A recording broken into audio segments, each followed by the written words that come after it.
Di awal tahun 2025 ini, kita sebagai investor and trader itu udah dikasih berbagai macam cobaan dan diminta untuk terus bersabar cuy.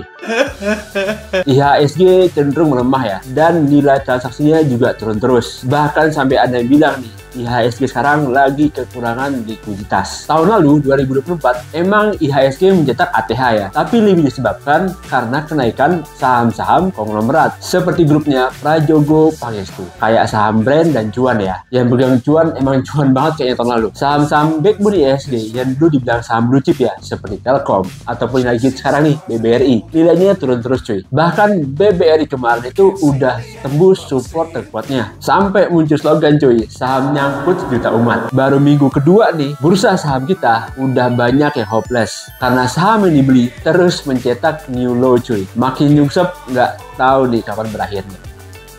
Tapi teman-teman jangan panik ya. Kalau panik, ya masuk ke dalam kategori 90% trader yang rungkat dan pensiun dari bursa saham. Seperti di video gua yang pertama ini. Justru di saat seperti ini, teman-teman udah bisa mulai untuk mencicil saham-saham yang berpotensi naik. Beberapa cara memilih saham versi gua udah gua share ya di video kedua dan ketiga series ini. Jadi ini kesempatan kita untuk mencari saham yang mungkin secara fundamental bisnisnya itu nggak terganggu. Cuman terpengaruh ya sama isu-isu luar dan terkena dampak dari pelemahan IHSG secara keseluruhan. Valuasi IHSG sendiri masih dianggap menarik dan kompetitif ya, yang bisa dilihat dari perhitungan PE ratio yang membandingkan valuasi bursa kita dengan bursa di negara lain. Jadi dengan nilai PE ratio yang berkisar di antara 14-17, Indonesia masih masuk ke dalam kategori valuasi moderat ya. Jadi masih menarik nih kalau kita bandingkan dengan bursa-bursa saham di kawasan lain.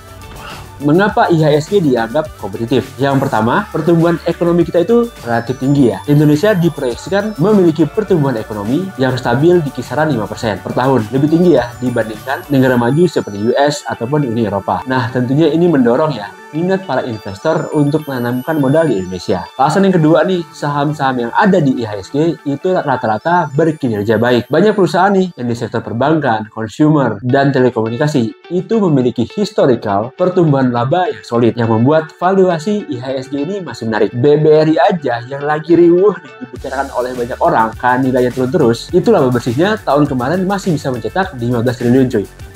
Tapi apakah harga sekarang itu cocok untuk kita masuk? Yaitu mesti dilihat dari kacamata yang lain ya. Nggak cuma sekedar dari nilai labanya doang.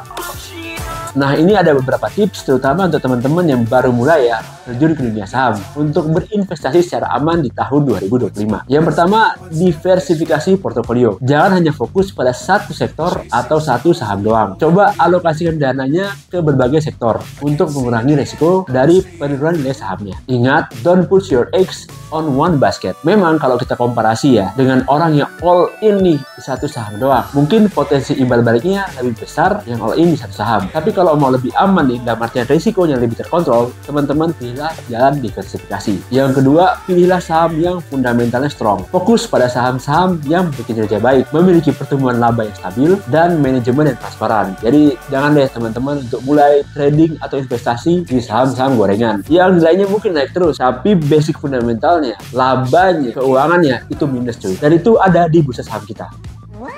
Yang keempat, coba untuk gunakan strategi jangka panjang. Kalau dihitung ya, investasi jangka panjang itu biasanya lebih cerah dibandingkan kita nih yang lebih memilih short trading jangka pendek, sebulan, 2 bulan. Nah, kalau kita kuat hold saham yang bagus, mudah-mudahan dapat 1 atau 2 bagger. Contoh yang paling top yaitu Warren Buffett Indonesia ya, Bapak Lo Keng Hong. Yang ketiga, tetap pantau sentimen dari pasar. Amati nih faktor-faktor yang mungkin mempengaruhi harga saham kita, seperti suku bunga, inflasi, data ekonomi, ataupun teman-teman yang suka sama saham komoditas perlu juga memperhatikan harga komoditas di pasaran dunia saat ini. Nah, itu bisa menjadi acuan yang tepat kapan kita untuk masuk ke satu saham.